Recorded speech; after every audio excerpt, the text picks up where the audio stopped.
Hi everyone, it's Emma here. Thank you so much for joining us. For those of you who have joined us thus far, we will take a brief couple seconds and wait for others to jump on, and then we'll get started. Thank you.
All right, so we will go ahead and get started with today's session. I want to welcome everybody to today's webinar titled The 21st Birthday Project.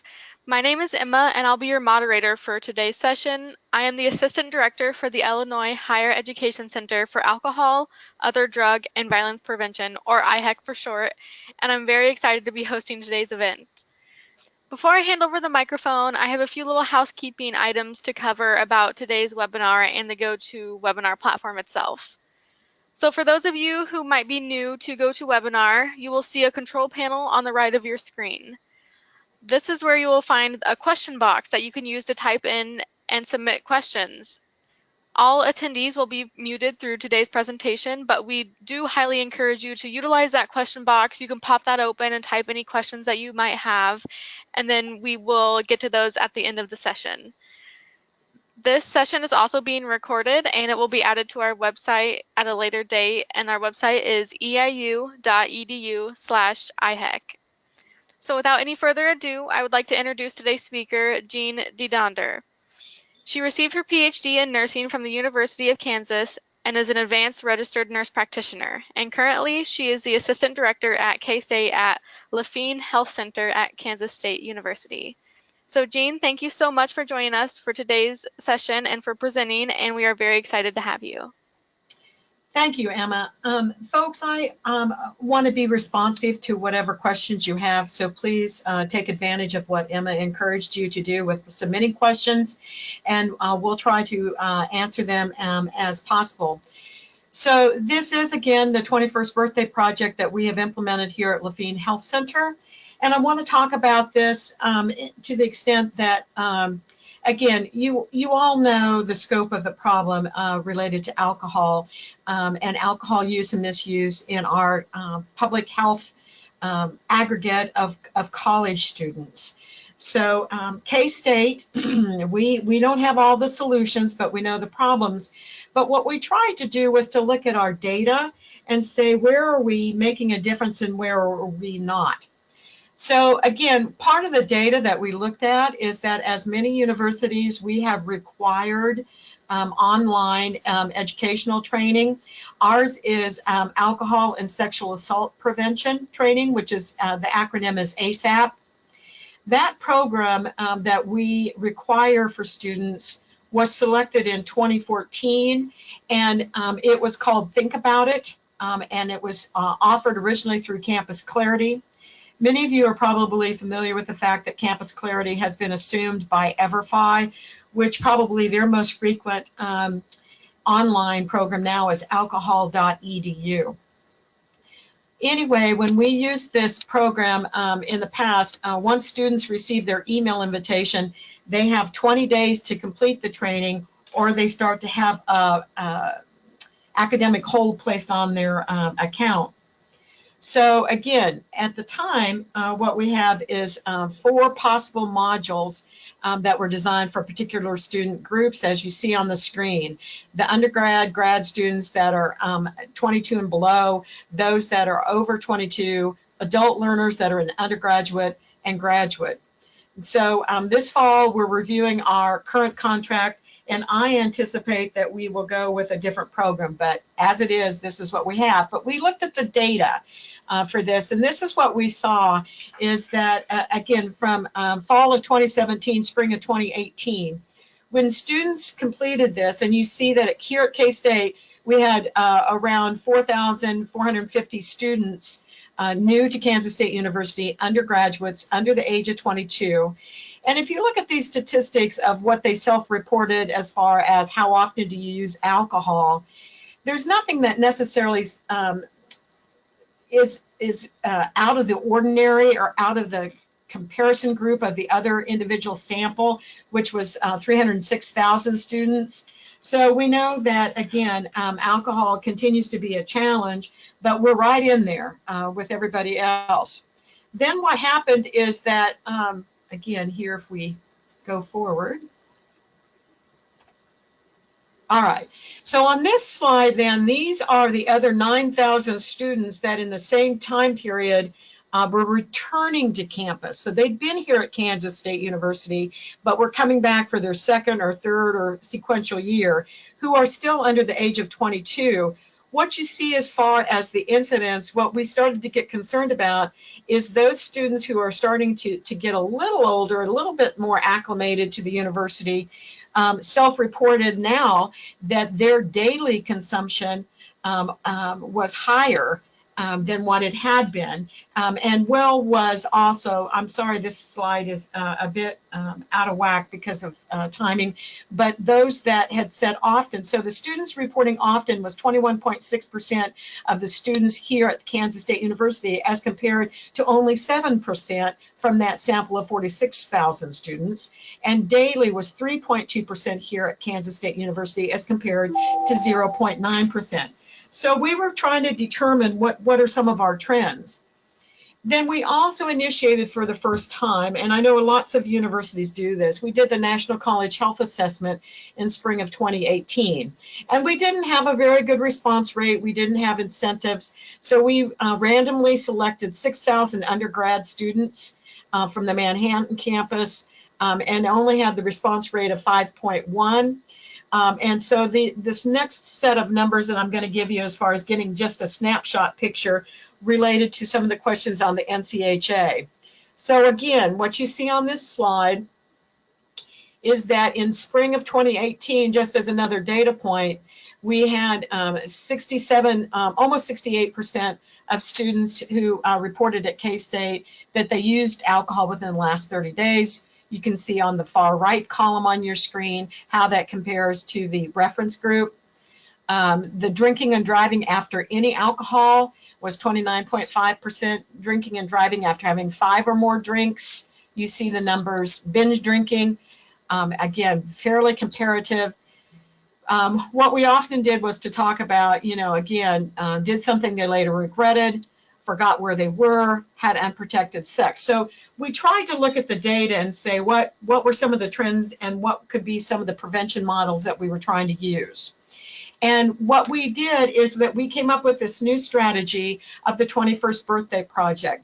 And the whole focus, the whole purpose of this project was to reintroduce harm reduction strategies to students turning 21.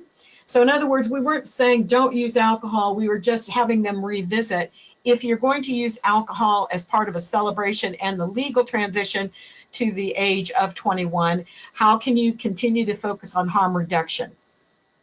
We also saw this as an opportunity to utilize our certified peer educators as a way to do this because, as you know, peer education is so rewarding.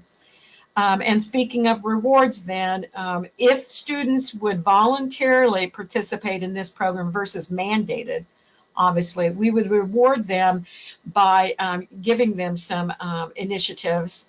And then we would evaluate the outcomes, which really the goal was to reduce harm. So again, you might say, why the 21st birthday? This is one of the reference points. Again, the consequences linked to turning alcohol consumption increases when the students turn 21, both the physical consequences, whether or not that's blacking out, having a hangover, or behavioral risks have been studied. We know that there's higher BAC concentrations associated with the 21st birthday celebration, and we've had struggles, as I'm sure we could tell anecdotally, by all of us. So the 21st birthday often has presented, it's a perfect storm as far as where we see the increase in challenges with individuals who are transitioning. First of all, there's peer pressure. It's your 21st birthday. You don't have to worry about the minor in possession. You don't worry about some of the other components as far as alcohol. It's a new environment for one of the, it can be often their first times into bars where they can legally order drinks. Some of them actually may be naive drinkers. I think that's a fairly small percentage, but they now have waited and legally they can purchase their drinks. As you all know and you can witness, there's often a lot of free drinks. Let me buy you that shot or those shots. Let me celebrate. For us here in K-State, we have a very strong bar scene, which is called Aggieville. Kansas State University, by way of introduction, was the first land-grant university in the United States. Although we don't call ourselves Aggies, that'd be Texas A&M. We have a strong history in agriculture, and the bar district is actually called Aggieville. So it is a high concentration of bars per square mile. It's in walking distance of most residential areas here on campus. It's a prime environment for celebration. And then obviously being 21, you again have an incidence where binge drinking is often encouraged. So the 21st Birthday Project, how we came to know about this here at Kansas State University was that, again, in attendance at a NASPA meeting, the program was designed and presented by Virginia Tech University, their Hokie Wellness program. And so they're the originators of this concept, this programming, and we work closely with them to establish it. But their program is basically, you know, that you focus on the harm reduction strategies with the peer education, and the outcome is obviously to decrease harmful drinking behaviors on the 21st birthday. This is the website that I would encourage you to go on, and of course I'll present information related how to contact us. But again, the Hokie Wellness at Virginia Tech, again, it's their 21st birthday project, and they have the focus for us. As we began this program a year ago, well over a year ago, the organizational steps, as you see on this slide, the aim is to reduce harmful drinking patterns. So we had to get our purpose. That's what we're doing. Again, the potential celebrants are invited. So those students who are turning 21 are invited via email to attend a one-on-one brief 10 to 15 minute educational session with one of our certified peer education leaders the week before their 21st birthday. And I can talk about some of the lessons we've learned, but the reason we did this is that you have to almost self-limit when they can come in so that you can get people educated, and the whole focus is you're kind of losing the impetus if you do it the day after their birthday or the week after their birthday. The whole focus was to prevent the problem on their 21st birthday. This is a copy of the email that is sent. We are able to determine based on birth year and birth date. And so they receive this invitation 2 weeks before they turn 21, and it just wishes them a happy birthday. We tell them what we want to do. We want them to have that fun and safe birthday. They can stop by. We have some open hours. They just check in. There's no appointment necessary. It shouldn't take more than 15 minutes. They just need to bring their ID for the university to verify and to check in.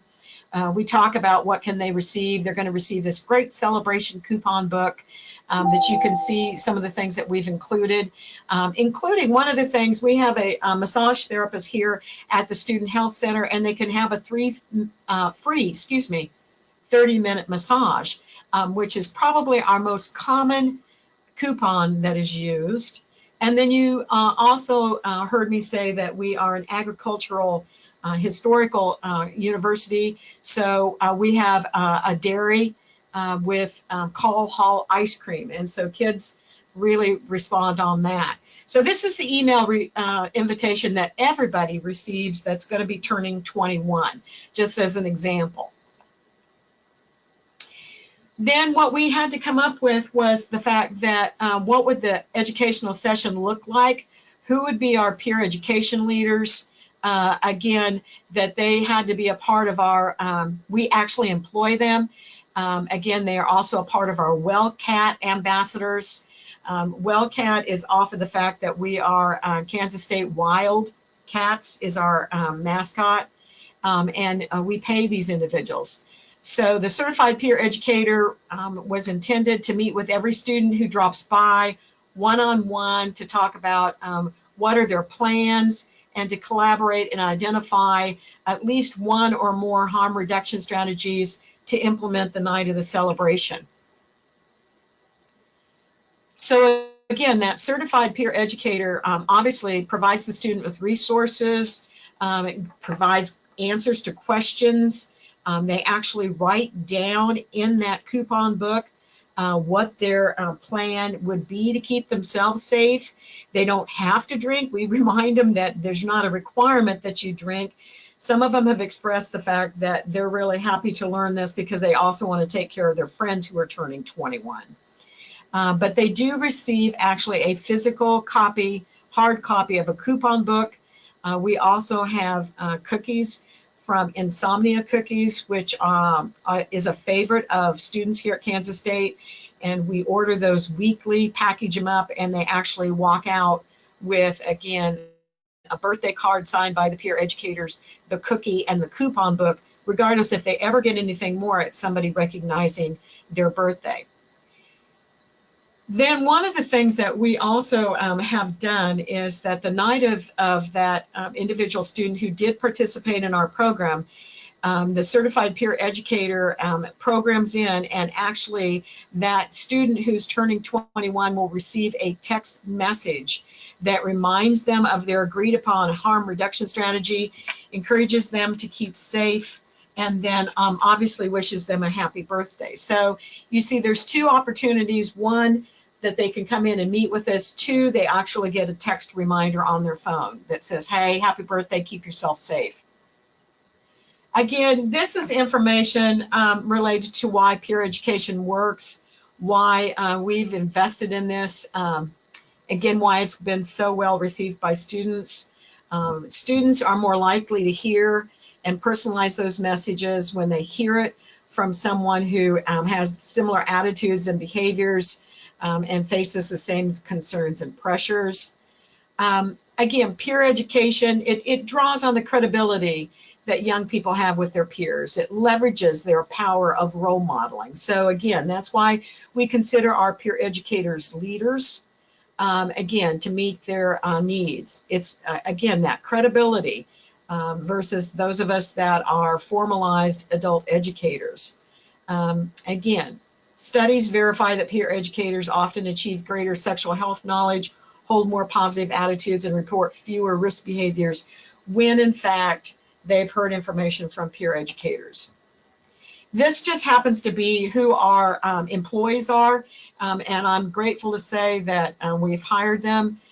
They've remained on for a full year, and then they will actually be able to be into a third semester. So that would be the other advantage I would tell you, is that, again, these individuals are all certified through NASPA, are part of our WellCat departmental student organization, and obviously are employees of the health center. The environment, one of the things that we talk about is setting up an environment. And so again, these are kind of still shots. It's kind of hard to show. But when students drop by, you know, we've tried to make a separate specific room here in the health center that our peer educators sit down one-on-one with students who want to participate. We make sure there's balloons, and again, as I said, cookies on this little table. You can see there's information that we can hand out, brochures, birthday cards, those kinds of things. And then the educator is sitting on the one picture talking with Tyler, who again is a student here at K-State, related to the intervention, and is showing them some information. So it's just to show you what that looks like. When we worked with our peer educators before we implemented this program, we actually scripted out so that they would have some kind of a script. As you see on this slide, it just simply, it's very stilted if I was to read it to you.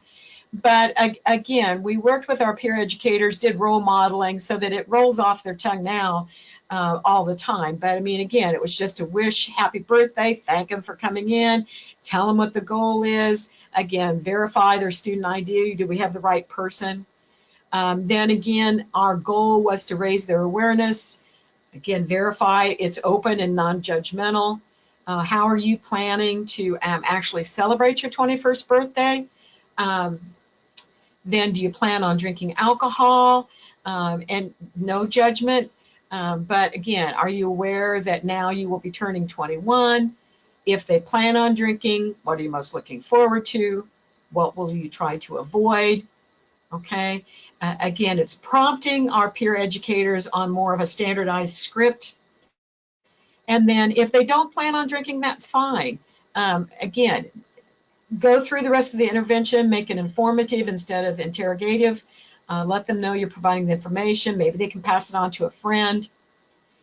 If they do plan on drinking, then the peer educator drops down and starts to talk about, we want to help avoid negative outcomes. So if you go out and they actually show some educational resources, and one of them, when I say, what's a standard drink? Here is one of the handouts that they use is just, again, raising the awareness of potential challenges. And so they review with everyone, again, what's the standard drink? And a great big red Solo cup does not equal one standard drink. They talk candidly about managing peer pressure. How do you deal with that? What if people say drink, drink, drink, drinking games? What if you get people and they want you to do 21 shots on your 21st birthday? How do you manage that? We talk about the environmental effects of what can go on as far as just being in a new environment, naive environment, people are buying. How do you know whether or not what's in your drink? We review the harm reduction strategies the peer educator does, and they also review things about alcohol poisoning. So, for example, one of the things that the students do, and again, this was, the original source was from Texas A&M. Office of Student Life. But again, these are examples that our peer educators go through about what are healthy choices, again, common things that we would all reiterate for harm reduction. We talk about safe choices. We talk about, again, designated drivers, watching your drink. We talk about what specific resources are here at Kansas State University. Again, Live Safe applications, K-State Police, Wildcat Walk. Talk about buddy systems. How do you keep yourself safe? Okay. So then we talk about smart choices, having a plan, only taking cash, avoid starting a tab, knowing the laws and the university policies, don't post pictures. So again, the peer educators sit down, and once they've talked about, for example, this information about what's a drink, then they go to this information about, let's look at harm reduction strategies. Then one of the things they also cover is just from an information point, because you saw in my statistics that there's a strong incidence of students who are drinking and then driving. So we reiterate some of the resources specifically about Safe Ride and Uber or Lyft, just again to remind them about what they might want to do about that, and to plan ahead and what would be local resources. So again, these are the kinds of things that you would tailor specifically to your university or college. Again, the peer educator tries to explain to them, and again, just hit again the highlights of the signs of alcohol poisoning. What's the difference between, again, if they get into problems as a student with alcohol poisoning or as a bystander, how would you make a difference? Again, what's the difference between somebody who's drunk, which is not what we're promoting, versus, again, if they're dying, which is a whole nother ballgame. So we talk about, with these students, the peer educators talk about the inability to wake somebody up is a bad sign if they're only aware of their surroundings vaguely. if they vomit, if they have slow breathing, irregular breathing, low body temperature, and of course seizures. And then we talk with them about the fact of what do you do, how do you call, what is the policy here at the university, what is the policy within the city of Manhattan. So we reiterate that in terms of, again, specifically alcohol poisoning.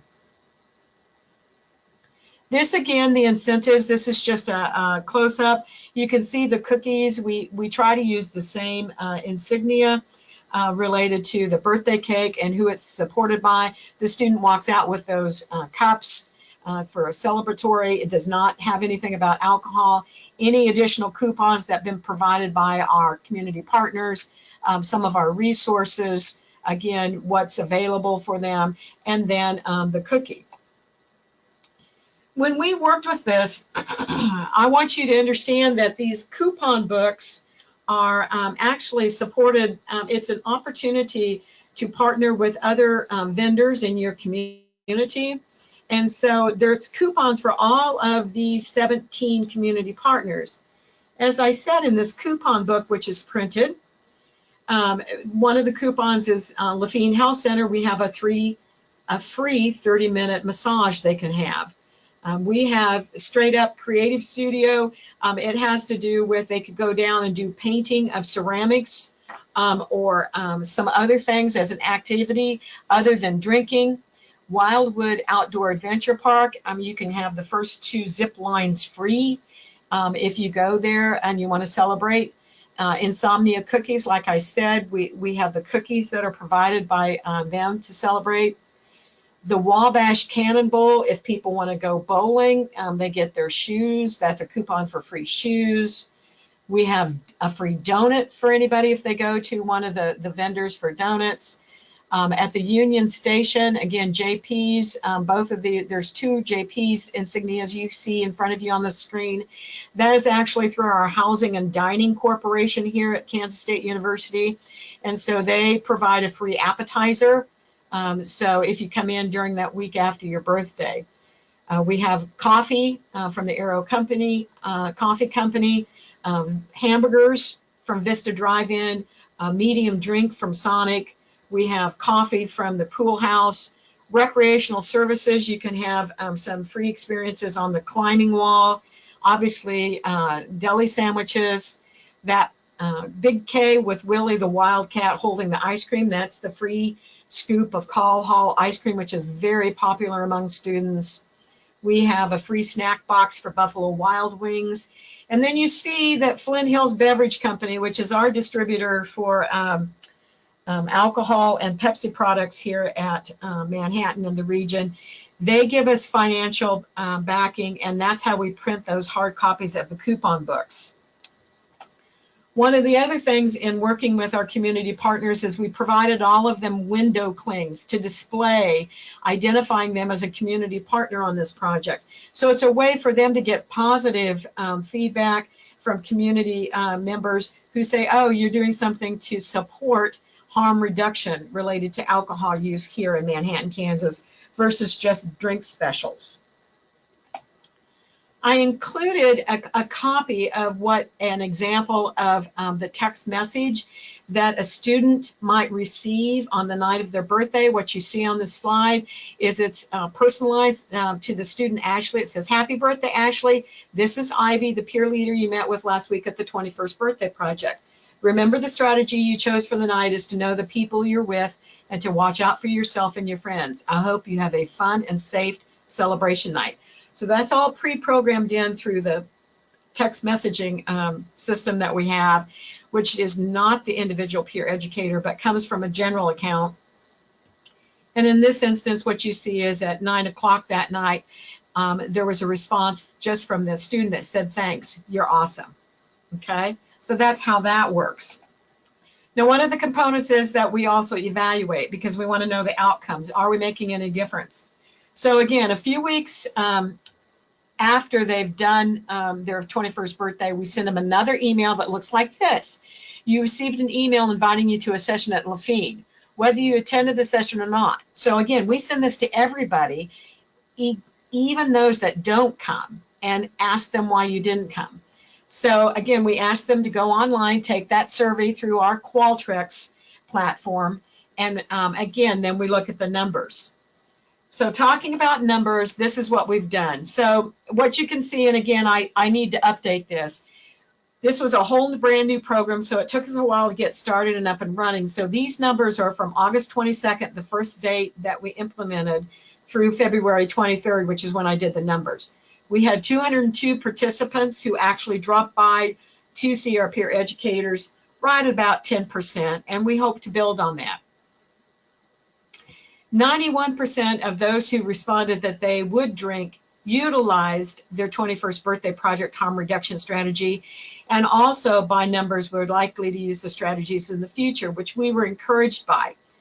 30% of the program participants completed the electronic evaluation survey, including 68% of those who responded hadn't actually participated, but related to potential barriers. So these were examples of questions. So where did you celebrate your 21st birthday? Because we're trying to get at the locale. As you see, the majority of them responded Aggieville, which again is that bar district, walkable, well known for partying. 31% partied at home or friend's home. 11% responded out of town, 11% other, and about 5% responded, I did not celebrate. So that could be, again, both those who use alcohol or those who didn't. On the night you celebrated, did you consume alcohol? And you can see overwhelmingly, 87% responded yes, okay? Then the questions then, from this one where they responded yes or they responded no, then it segregates into specific questions. So if they drank alcohol, then how many days during the week of your 21st birthday did you drink alcohol? And you can see the breakdown here. So again, 1 to 2 drinks, 3 to 4, 5, 6 drinks, or more than 7 drinks. So again, we're trying to get at decreasing the incidence and the amounts.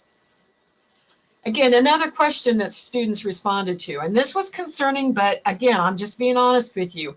On the night you drank the most alcohol to celebrate your 21st birthday, how many standard drinks did you drink? And all I can give you without going into a really long dissertation is the ranges from 1 drink to 27 drinks. 27, it is overwhelming to me to know that we didn't make much of a difference in that one. Again, we have made some differences, but again, there's always going to be outliers. Again, we ask on how many days during the week of your birthday did you drink 5 or more standard drinks? 40% responded that they hadn't had more than 5 drinks on any days. 52 said 1, 2, or 3 days. So you've seen where we get this risk problem. We still have a lot of work to do here with those extreme outliers that use the risky drinking behaviors. On the night you celebrated, did you experience any of the following negative physical outcomes? Again, check all that apply. So these are not exclusive. So you still see that about 18% vomited or blacked out. Around 2% had some kind of an injury. 0.57% responded other. 0% responded hospitalizations or emergency department visits. And trust me, since we are the health center, we get a lot of the emergency room reports on Mondays or the days after because we're the primary care provider for a lot of the students. Around 62% of the students responded that they didn't experience any negative consequences, and so that was reassuring. The morning after they celebrated, did you experience any of the following? Again, 33% responded hangovers. These are not mutually exclusive. Some of them missed class. Some of them missed work. 60% responded that they did not experience any of the above. So, you know, there's some good positive components about that. Again, we have things to do. Again, we asked before you celebrated, did you make any sort of plan? Okay, and what we knew is that before their 21st birthday, other than coming into us, they didn't had no plan. Some identified harm reduction. Again, referring to your plan that they did make with us, did you follow through with it? Overwhelmingly, around 70% responded, yes, I stuck to my plan. 30% responded, I stuck to most of it. Again, you can interpret that, but we're just trying to get a sense of and an overall feel for are we making any difference and are we doing harm reduction?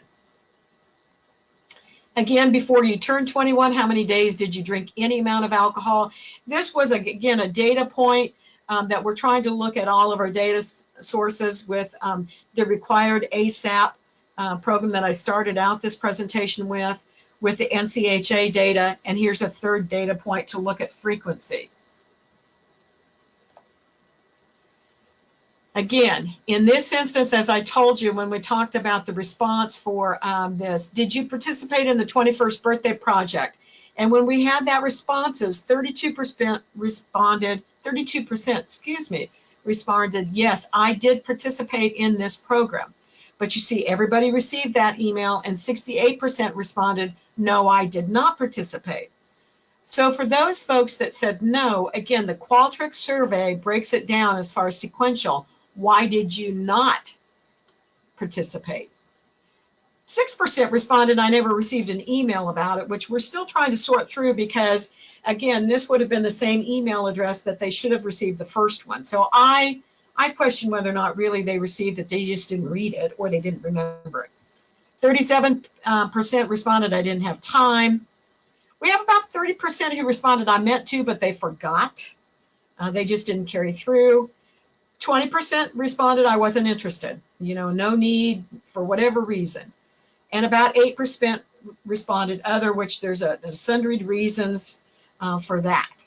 Okay. So we're trying to get at, again, as I said, if you participated, did we make a difference? If you didn't participate, why didn't you? What could we do to make it better? So again, then we also try to get an idea about coupons, you know, again, because we're working with our community partners now, again, to renew all of those components about, again, would they offer those coupons again? So 70% of the students who participated did use coupons. 30 didn't use any coupons. Most popular, as I said, was the massage here at the Lafayette Health Center, and that ice cream makes a big difference here. It's very popular, and there's 2 areas where they could get that free scoop. This is, again, some of the qualitative remarks that were shared about, did the coupons have any positive effect during the week of your 21st birthday? And these are just random comments that I share with you for input and just to see. I mean, again, one student, this is the quote, you know, I took a break from drinking to eat food. Well, that's a winning harm reduction strategy. Again, another one used the diagrams in the back of the book. The diagrams are, again, that classic how much equals a drink. Again, the signs and symptoms of alcohol emergencies. So those are also printed in the coupon book. And then obviously their harm reduction strategy is also put down in their coupon book. Again, since I don't drink, the coupons help me enjoy my birthday. And that was part of the intent. You don't have to make that choice to have 21 shots or to go to Aggieville. You could go and do other things, whether or not that's use the zip line, go bowling, or paint a piece of ceramic.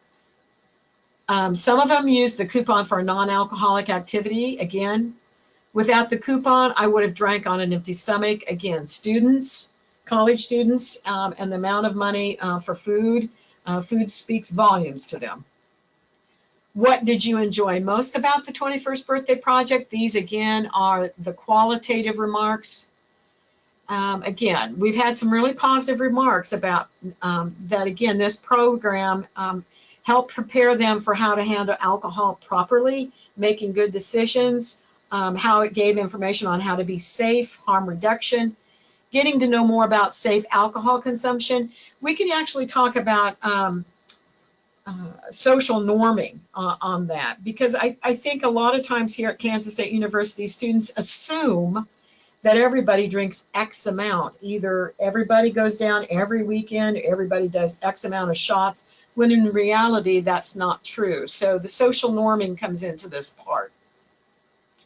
We also got feedback on that it served as a good reality check to ensure being safe during celebrations about that. Again, when we talked about this, we found this, again, interesting. One of them was the friendship. I mean, again, just for many students, whether or not they're international, whether or not they're out of state, whether or not they're celebrating their birthday for the first time or second time being away from home, there's no birthday cake in front of them. Nobody knows it's their birthday. So we had a lot of people talk about friendship or wishing them happy birthday. About that was one of the things that they enjoyed most about the 21st birthday project, was just the acknowledgement, both from the emails, the dropping by, the coupon book, the balloons, the cookies, etc. Now, limitations and next steps. So these continue to evolve. Last year, we only had the peer educators that we had 12 hours where all of those students could potentially, quote, drop by, end quote. And that seemed to work. The challenge is sometimes, again, missing birthdays over breaks, like over Christmas break, trying to include all of those people over Christmas break in a 2-week time versus when they would have more time. Sometimes we had to offer several peer educators here in order to deal with the volume of appointments and drop-bys. So that's when I said one of the limitations, it's only 12 hours per week. We'll continue to see how this evolves as it grows. Again, remember that those 12 hours are paid hours to student workers here that are the certified peer educators. We are by no means reaching all students turning 21. So again, while we attempt that, what you saw was, again, there's a large percentage of students that don't come to the program still, and we've got to look at exploring how to encourage greater participation. As I mentioned, the possibility of missing birthdays over the breaks, like Christmas break, spring break, do you double them up? Do you give them longer? Do you just forget it? We have very limited hours, even attempting this summer, because we have a number of students, both international students as well as summer school, who are residential. But again, how do you work with that and people feeling discouraged that they are left out because their birthday is August 1st instead of September 1st? We did this project with minimal media outreach. Again, probably our best component of that was some of the social messaging. We used our hard paper newspaper here on campus, but again, it's hard to determine how much students actually read. Again, we have electronic signage on boards that encourage people. We try to do a lot of outreach presentations, but we truly need to increase our media outreach to the students and the population now that we've been up since August of 2018. So we hope to do that. And as I told you, we still have risky drinking behaviors that are occurring. Now, again, we're not saving everybody. We're trying to make an impact, and we will continue to measure our outcomes. Again, and we believe we're making some differences. We'd like to make more, but we believe this is an additional strategy that addresses the high-risk population of our college students, and specifically at a timed intervention or sequence where the message is related to turning 21. So that's really our focus, and we still need to do components of that. So it's at this point in time that I'm probably going to ask Emma, again, we can have a better discussion. I would be glad to elaborate. I wanted to spend about 45 minutes or so talking about this with you and seeing what kinds of questions you might have and seeing what I could do to help about that. So Emma, I think at this point in time, we'll open it up for that kind of questioning. Yeah, thank you so much, Jean. Thanks for sharing. It sounds like you have a great program started and you're being super smart with the resources you have, which are really great. So as you were going through, the coupon book and talking about the resources and those collaborations that you've gained, I was thinking about our campus and if we were to do something like this, kind of what businesses and organizations we'd want to reach out to that we know students are interested in. So thank you so much for sharing. Sure. We also, so during this time, feel free to anyone who's still with us to type in any questions within the question box. We do have a few right now, so I will go ahead and read that aloud. But everyone else, if anything came to mind or you have any questions, feel free to share. The first question is, have you gone through the data to see if there was a difference in responses between students who participated in the program and students who did not? Well, that's a good question. I think that our data collection and our analysis will strengthen because we didn't know what we didn't know, and we wanted to see what we would find out and what the response rate is. I don't have a comparison that would be accurate just based upon the way that it's structured as far as like, because it'd almost be experimental design in terms of that from a statistical perspective. I couldn't say with any amount of reliability, what percent of students were able to have no harm that went through the 21st Birthday Project versus those that I see the ER reports.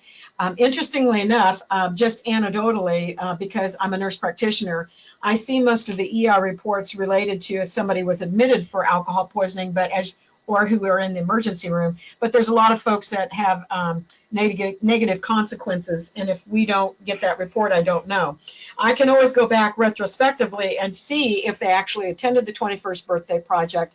And actually what I would tell you is that there's only, from an anecdotal perspective, and again, without going through HIPAA, FERPA, or any of the other problems, there is one student out of all of those students, out of the 200 and some that participated, that actually I could verify what had a physical consequence and had participated in the 21st birthday. All the other ones had not participated in the 21st birthday, but you just can't do a comparison very accurately about that. So I don't know if that answers the question. Again, I would encourage, if there's a question about that, people could email me. I can try and do a better job when I see more of the question in front of me. Oh, no, thank you so much. We have a few more. So you mentioned that if students came in on their own, they received the coupon book. Does anyone make a student go? Oh, no. No, we are not part of a sanctions part. Nobody is requirement. This is all voluntary. It's all peer-to-peer. And that's why, that's my strategic design. So again, no, there is nothing compulsory about this. It's just programming, and it's voluntary. Awesome. Do you include mobile calendar reminder options in your email?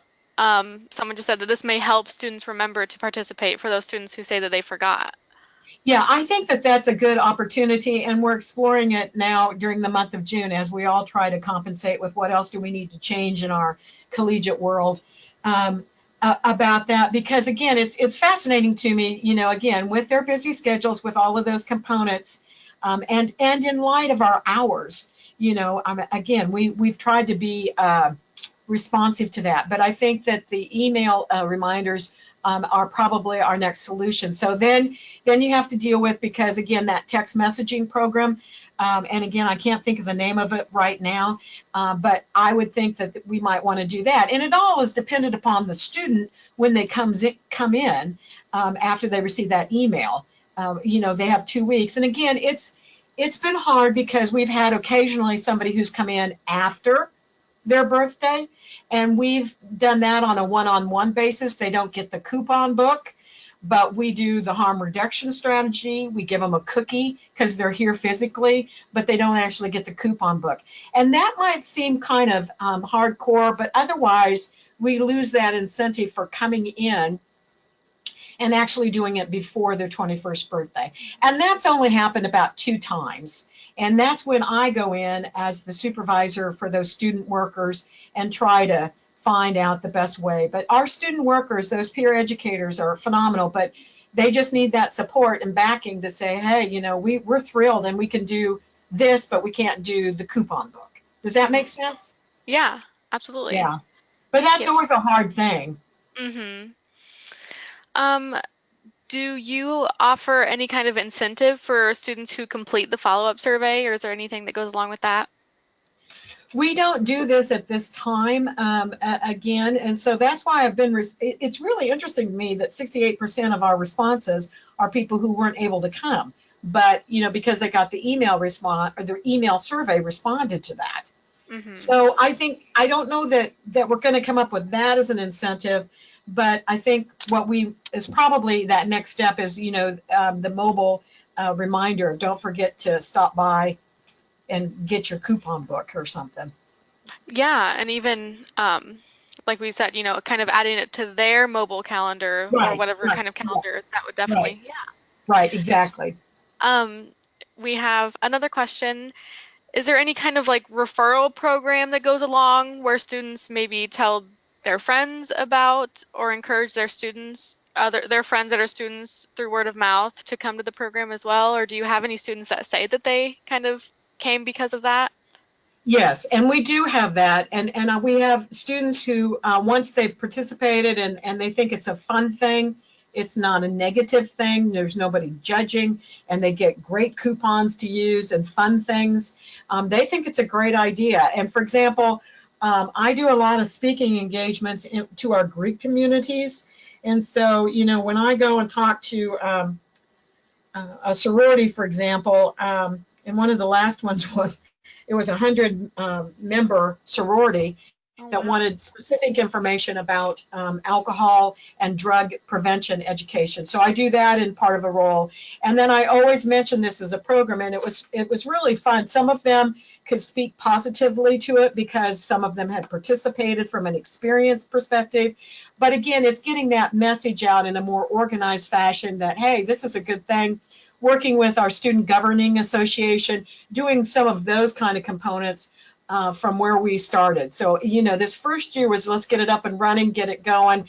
This second year is more of the promotion, expanding, students promoting it, those kinds of things. And certainly, one of the funniest things was, again, at that sorority presentation, one of the girls wanted to know, one of the young women, if she couldn't do it because she was turning 22, since we didn't have it in place when she turned 21.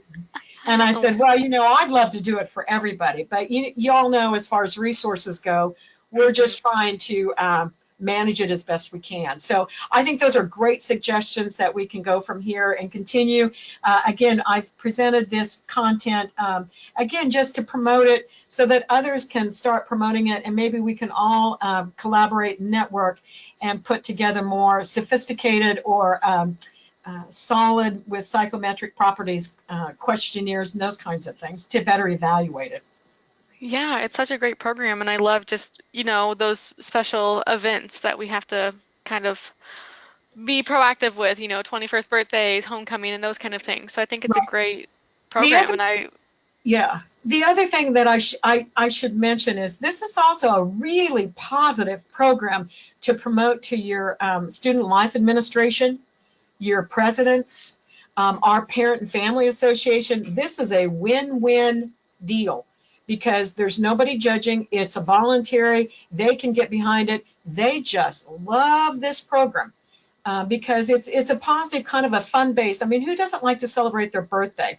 But mhm. now we're putting that harm reduction strategy on it. So it's been a real positive thing to talk to, again, parents, donors, the administrators. It's a positive spin on what often for us can be kind of doom and gloom when we talk about alcohol. Hmm. Yeah. And then we've got one more question, Okay.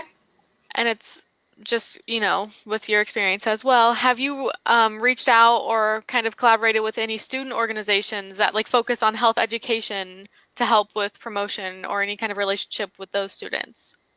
Well, sure. And so again, we're partnering with the Health Promotion Center. The Health Promotion Department is here within our Student Health Center, which is where I'm the assistant director right now. Also, our Alcohol and Drug Education program is here within our health center. So, there's a lot of collaboration with that, with student group, those kinds of things.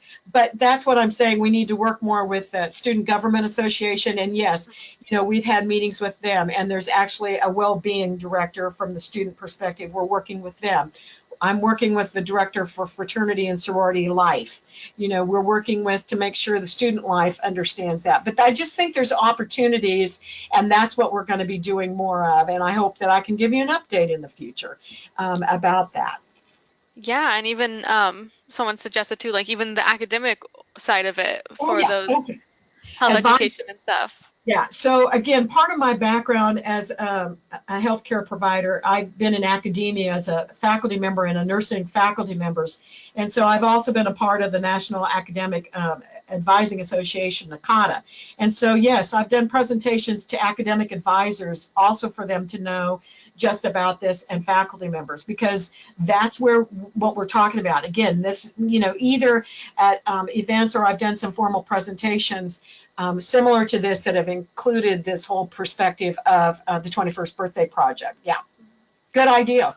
Yeah, well, that's all we've got. So thank you, Yep. Jean, so much for sharing. I know you gave myself a lot to think about when it comes to our campus, and I'm sure the attendees as well. So I really appreciate you sharing all of your experience and your knowledge within your 21st birthday project. So Yeah, you bet.